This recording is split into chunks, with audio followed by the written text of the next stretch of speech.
share a quick little tip with you because all my other platforms aren't working on how you can increase your psychic vision and also strengthen your third eye. It's very simple. Pretty much everything I'm going to present here, you probably already have at home. So without further ado, the first thing you're going to need is a charcoal block. This is, of course, particularly for incense. You don't want to get the forward charcoal they use for the grill.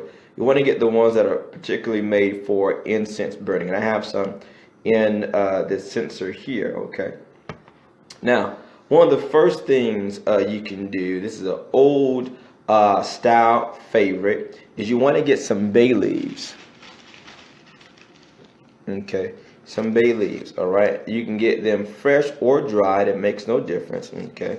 Now, bay leaves, if you're not familiar, are very good for luck. We use them for protection. Also use them to draw wishes. But thirdly, this goes back even to ancient Greece. We use them in connection with divination. If you remember correctly, bay laurel is ruled over by the patron deity Apollo, the god of divination and seership abilities, right? He raised up, of course, the famous oracle at Delphi, and one of his symbols was the bay laurel tree. There's actually a whole story about it. You can Google it,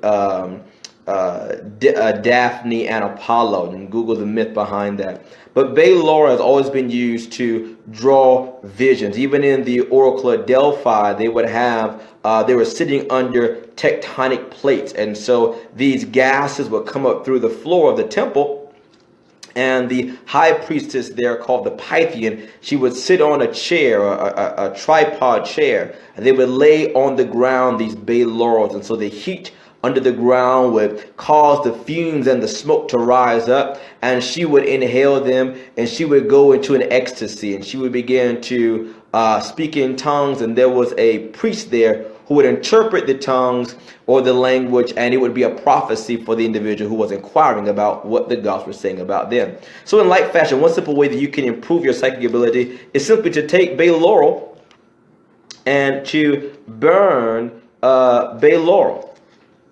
Okay, burn bay laurel, especially if you are a professional reader per se. I always have bay laurel going when I'm doing readings and so on. Or if I can't burn them, let's say I'm in a public space or what have you, I put bay leaves in my drink, whatever I'm drinking at the time, or whatever my lunch is for that day. Let's say I have to be out on the town, then I'm including bay laurels. People ask me all the time, Doc, why are you so accurate? What's your trick? What are some of your tricks to accuracy and precision? Well, here's one of them: burning bay laurel.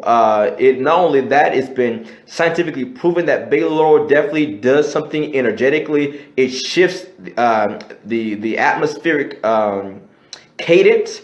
And it said they can make you more open. It helps with the brain. I don't have all the details about what science is saying, but I know that the mystics have known about it for millennia. So that's one thing you can do, is burn bay laurel. Very, very simple. You can always keep bay laurel. Like I said, there's many different purposes for money drawing. There's spells you can do it, rituals you can do with bay laurel. I'm not allowed to say spells anymore. I use the word ritual.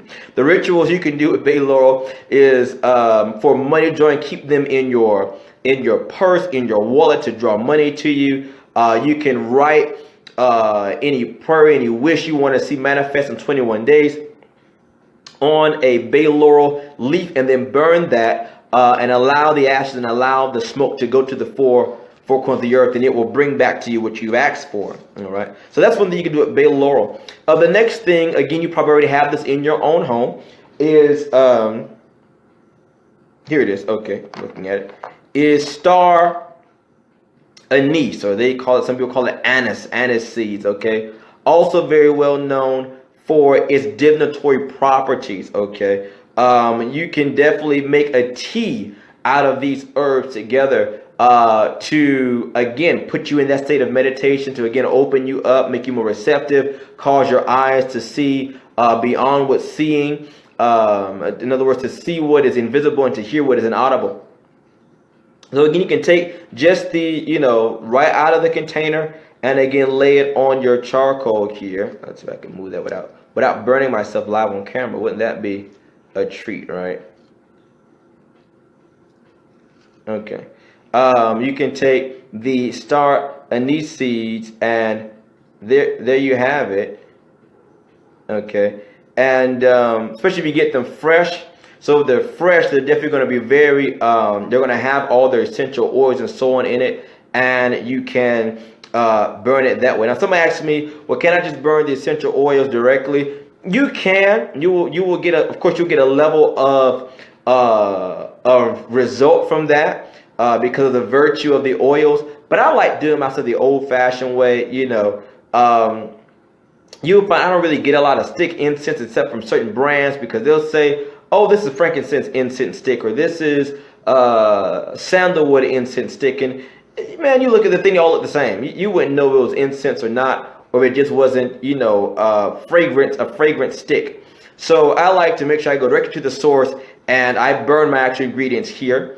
Okay, so you can use star anise. Now, if you're going the bay laurel route and you want to kind of kick it up a notch, what you can add to this, my spirit's just giving this to me as I'm talking to you. I'll be right back. I just got to go across here. Okay, I buy the stuff in the pound. This is of course is frankincense, and you can. Oh man, that smells so good.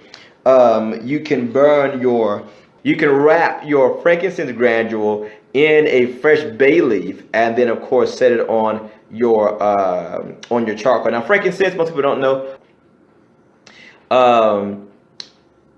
Frankincense, a lot of people don't know. If it's fresh and it's organic frankincense, it is edible. Some people don't like the way it tastes. They use it back in the day as a gum. I'm not going to chew it live on TV, but it is edible. But you can just take your frankincense, and it does produce a lot of smoke, okay? But it's not like that hacking, coughing type of smoke. It's not like something that's burning per se. But you can definitely, if you want to create a little layer, all right, over that, and then place your, there you go. So you can see that's the bay leaf right there. That's that bay leaf right there. Beautiful, beautiful, beautiful. Smells wonderful. I made my own potpourri. I made my own incense. I'm a Taurus. I'm very hands-on. So, but you can certainly put your frankincense there, and you've got your frankincense, you've got your bay laurel, and you've also got your star anise all going. And it's a beautiful aroma, and it definitely opens you up, right? It definitely sharpens your second sight, and it strengthens your third eye. So those are some tips and tricks for you. Of course, I would be remiss if I did not, I don't have any in arm's reach of me right now. I would be remiss if I did not mention one of my other favorite herbs, because it's a Taurus herb, is mugwort. Mugwort is the divination herb, and you can definitely take bay leaves and frankincense and star anise and mugwort, okay, and you can steep all of that into a tea, all right, and you can drink that, all right. You can take that solution, that formula, and put it into a bath. Let's say you want to induce maybe some prophetic dreams. You've been wanting to know some things from spirit, and you want to be able to have clarity and lucidity in your dream life. Then definitely you can bathe in that. You can compound them all. You can ingest it, take it in, and then you can bathe in it. You can put these herbs in a little hold on. Here we are. A little bag here, all right, and place it under your pillow. Okay. There's so many different ways to work these herbs and get powerful results from them. So I just want to present that to you. I hope that really does inspire you to really pursue your psychic abilities, your seership capacities, and maybe it'll expand your capacity. for prophetic and psychic insight. And of course, if you have a divination tool, it's relatively you can hold in your hand. Then you can take your tarot cards, okay, and wave them through that. I have the fan going because it's warm. Wave them through that smoke, okay. Or you can always store your divination tool, whether it's a deck of playing cards or your pendulum or what have you, with these herbs, okay, in them. What's something else you can do? You can take these same herbs and you can make a tincture from them, and apply it on as a fragrance, all right? Or put it in a spritz bottle and spritz your environment. Again, if you can't smoke anything, you can spritz your cards. You can spritz, you can use it as a that fluid to clean off, let's say, your crystal ball or your oh yeah, you're very welcome, or your pendulum or what have you, okay? Maybe you have an altar space where you speak with the spirits. Then you can clean that altar space with that, that kind of tincture solution or that tea, If you have a space, maybe you have a home office where you do readings out of or what have you, or you have a space that you go to a shop, you do readings out of, there's nothing wrong with using that same solution with the tincture, the alcohol formula, or the infusion, the tea, and putting it into a mop bucket, right? And mopping your floors with it, adding it to your cleaner for the space, whether that's an air freshener, spritz here, spritz there, or adding it into your cleaning solution. So those are some ideas for you. I've got hundreds of them just floating around my head. I don't want to belabor the time here, but if you're interested in any of these things, or you're curious about more, maybe we need a more, maybe you already do this or something like it, and you need an extra boost. Maybe you really aren't crossing that threshold you want to be able to see clearly, to have precision and accuracy in your readings or what have you. Definitely contact me on a private level, and we have some things for you that kind of more advanced than this stuff. But if you're just starting out, this is a perfect place to start. If you're an intermediary and haven't heard of this, wonderful thing to engage and to utilize in your practice. And if you are a professional practitioner, you need something more than this, again, definitely reach out to me. We can go from there. So that's what I have for you. I love this smoke. It's going to be going for the rest of the day, okay? So that is some of my tips for you on how you can improve your psychic vision and how you can strengthen your third eye. If you have any questions about this, definitely leave your question in the comments below.